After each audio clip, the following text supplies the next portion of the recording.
విఘ్నేశ్వర ఆలయం అని చాలా పురాతనమైన ఒక ఆలయం ఉంది.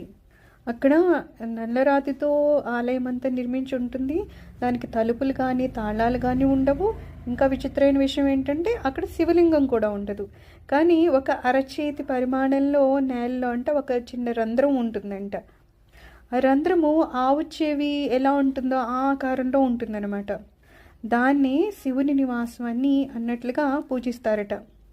ఎవరైనా పూజ చేస్తూ పంచామృతాలు కానీ బిల్వదళాలు కానీ ఏమైనా సరే అక్కడ ఉంచితే గనక ఆ క్రింద నీటి ప్రవాహం ఉంటుందంట, వాటిని అవి తీసుకుని వెళ్ళిపోతుందంట. అందుకని దాన్ని గణపతి ముని గారు దహర గోకర్ణేశ్వరుడు అని పేరు పెట్టారట. మహాశివరాత్రి శుభగడియలు వస్తున్నాయి, సంధ్య దాటింది. అక్కడ వాళ్ళు ఆ పూజ చేయడం కోసమని కదా చేరుకున్నారు. సో ఆ పూజ చేయడం కోసమని వాళ్ళు సన్నాహాలు చేసుకుంటూ ఉన్నారు. ఇంకా వీళ్ళు ఉన్నారు కాబట్టి